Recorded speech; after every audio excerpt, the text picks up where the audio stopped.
लोगोफोर बैसागु बोथोरनि आरो गोदान बोसोरनि बयनिसिमबो गोजोन हामलायहरनाय थाबाय। नै दायो आं दंफैयो उदालगुरि जिल्लानि महनपुर होननाय जायगायावहाय। बेवहाय फैनायनि जाहोना जाहैबाय बैसागुनि प्रग्राम दङ आरोना, साननैनि हाबाफारि। बेवहाय साननैयावबो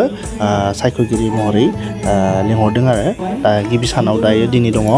बैसागु मेथाइ हान्जा रोजाबनाय आरो हान्जा मोसानाय बादायलायनाय। दा बेखाय दायो नै सफैबाय, नायलांबाय थादो लोगोफोर। बेजोंनो लोब्बा लाखिनानै साननैनि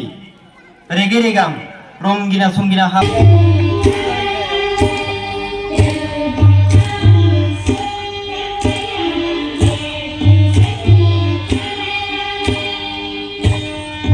नै दिनैनि बादायलायनाय हाबाफारिया दानसे उनाव जाथारसिगोन। बेनि सिगां आलासि बिथांमोन बेखेवगिरि बिथांमोना सफैबाय नालाय, बिथांमोनखौ सिनायथि होग्रोगोन आरो बिनि उनाव बेखेवनानै दिनैनि बे बादायनाय हाबाफारिया जासिगोन आरो। नायलांबाय थादो लोगोफोर।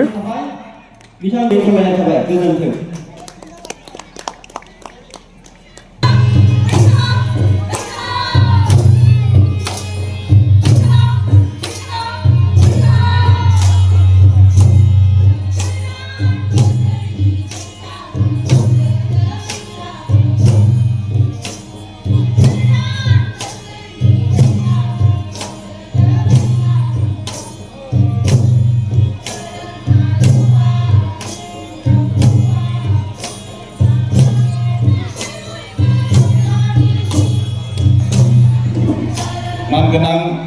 रुजुग्रा मोसाहारि लोगोनो आं बिथांखौ दिनैनि बे बिसोरो गोसो गोनांफोरा बेफोराव सोलोंथाइ लानानै मोसानाय, मेथाइ खननाय, दामनाय देनाय बेखौ लानानैबो जों हारि हिसाबै बा राव हारिमुखौ जों फोथांनायजों लोगोसे थांना थानायनिबो जोङो बेखौ जोङो सर्स खालामनानै लानो हायो। बिनि उनाव सिनायथिनि थाखाय आखायाव लादों बिथाङा जाहैबाय मलेन नार्जारि। बिथाङा उदालगुरिनि खोब मुंदांखा मेथाइबो खनो, करिय'ग्राफार खालामो, एक्टरबो बिथाङा। बिथांखौबो सिनायथि लानायनि थाखाय जोंनि आफादनिफ्राय दिनैनि बादायनाय नै जोंनि जौसाङाव उन्दै उन्दै गथ'साफोरनि हान्जा मोसानाय बालागाव खुंथाइ लाइमोन आफादनिफ्राय साखाफारा जानाय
साबायखर थाबाय।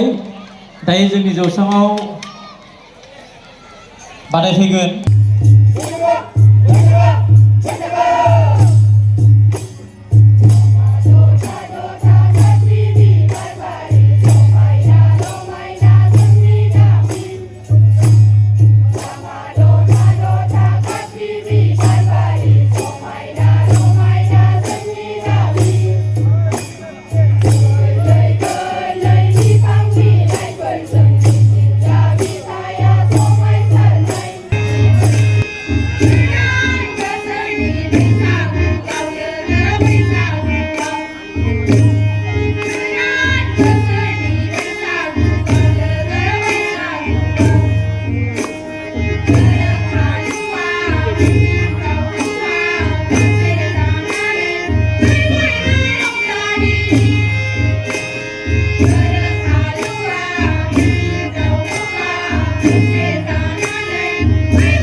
गाबोन लादो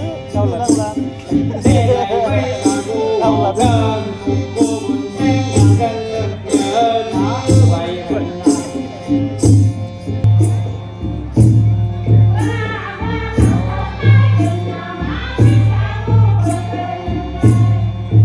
नै लोगोफोर दिनैनि फार्स्ट डेनि हाबाफारि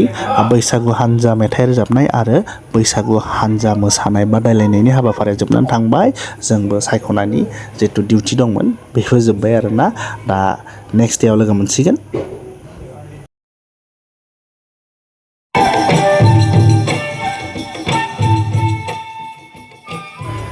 नै लोगोफोर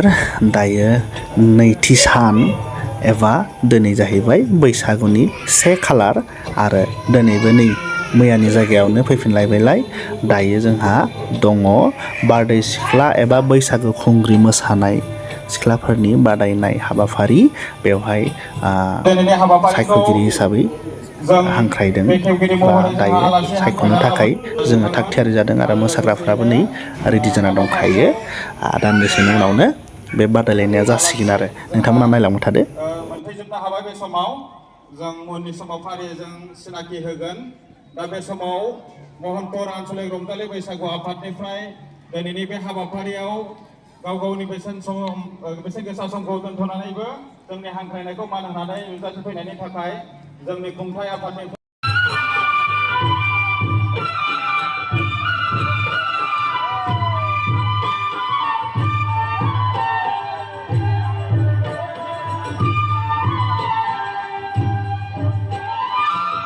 नै लोगोफोर बारदै सिख्ला एबा बैसागु सिख्ला मोसानाय बादायनाया जागायजेनबाय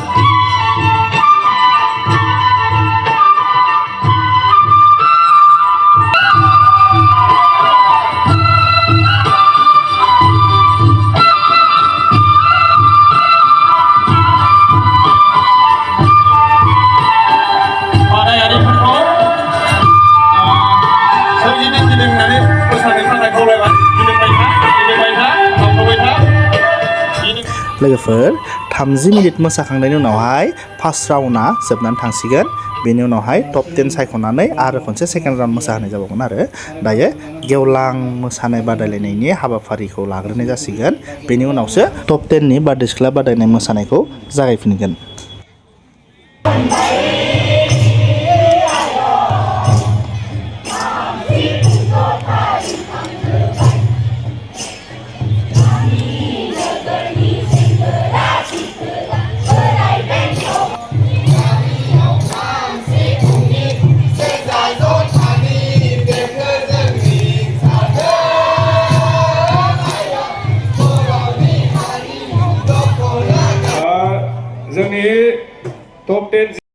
नै बिथांमोना जाहैबाय बैसागि सिख्ला मोसानाय बादायलायनायनि टप 10 दायो टप 10 नि मोसानाय बादायनाया जाफिनसिगोन बेनि उनावहाय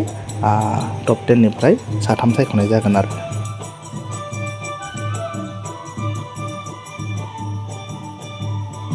बे समाव नोंथांमोननियाव निमाहा बिनो सानदों मानोना आङो बे टप 10 नि मोसानायखौ आङो खेबनो सुबिदा मोनासै बेनि थाखाय नोंथांमोननो दिन्थिफुंनो हायाखै बा हानाय नंला नैबे समाव 7टा गामि आफादनो बैसागु खुंथाइ आफादनिफ्राय बेवहाय बाहागो लाफैनायनि थाखाय बिथांमोननो मान बावदों नैबे समाव बैसागु सिख्ला एबा बारदै सिख्ला मोसानाय बादायलायनायनि बान्था राननो नागिरदों बेनि सिगां जायफोरा टप 10 थांदोंमोन बिथांमोननो बयनोबो फालि गांसेजों मान बावग्रोदों आरो लोगो लोगोनो बिथांमोननि गेजेरनिफ्राय जाय बिथांमोना सायख'जादों साथामखौ लाखिखाबाय आरोना बे साथामनि गेजेरावनो दायो बिथांमोननो सेथि नैथि आरो थामथि बान्थाखौ फोसावनानै बिथांमोननो बान्थाखौ होनाय जासिगोन आरो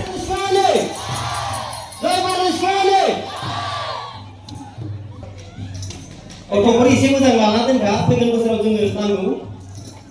401 नामफ्रा जाहैबाय खुसमि बसुमतारी महनपुर सनालि ब्रह्म बालागाव बिश्वस्मिता बर' निमायखौ दाना बान्थाखौसो बुंनो जारला जाबायना सेथि नैथिखौ बयबोथ' एखे मोसाथारदों दा सायख'गिरिफ्राबो मा बुंखालांखो बिसोरो सेथि नैथि होबाय दा बान्था हरखानो मोसागोन बिथांमोनखौ दा जियानो जा बिथांमोना सायख'नो हाबाय जों हरनांसिगोन बुंनांसिगोन दा दे जियानो जा थामथिनिफ्राय बुंसै आङो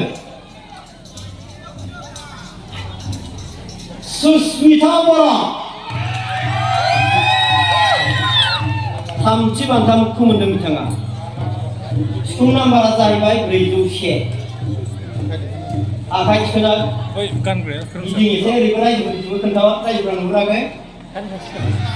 बिथांखिया निमायपुरनिफ्राय एसे आवगायबोदों दाना सेथिखौ होनांगौ ना नैथिखौ होनांगौ बिखाया दुलुर दुलुर मावबाय थादों जारला जायो स्पिकाराव बिदि बिखा मावबाय थाबाय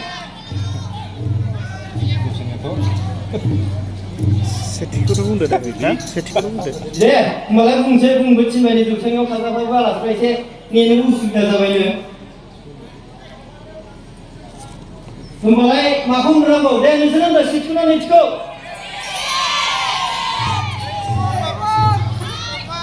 कुस्मि बसुमतारी दाना मा बिलाय सेथि बान्था मोनगिरि बिथांखिया होमबा उनाव सासे थाबोबाय बिथाङा जाहैबाय नैथि बान्था मोनगिरि सनालि ब्रह्म बांलागुरिनिफ्राय सेथि बान्था मोनगिरि कुस्मि बसुमतारीया जाहैबाय सिफुं नाम्बारा 504 नैथि बान्था मोनगिरि सनालि ब्रह्म सिफुं नाम्बार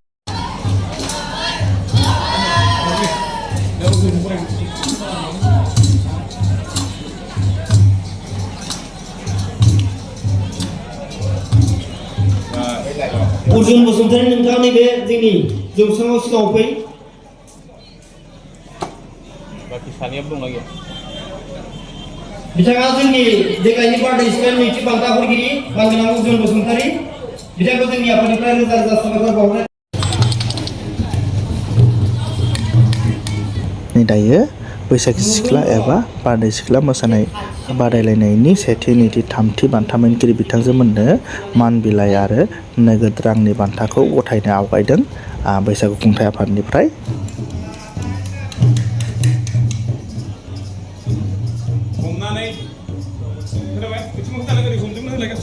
एसे गथायगिरिफोरखौ हमनानै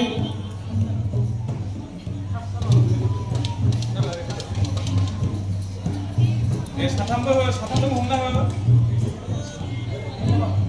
बिदि होनो बिदि हमथाना हो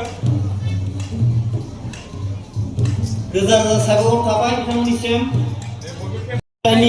बादायनाय आयदायाव बान्था दै बिदिखौ मोनगोन बान्था होग्राफ्रा जाबाय दे नै दायो फैयै फैयै जोबनायनि लामायाव साननैनि हाबाफारिया मोजां मोजां जोबनानै थांबाय दायो रायजोफोरा जयै खनसे रंजादों आगान गाखोमोदों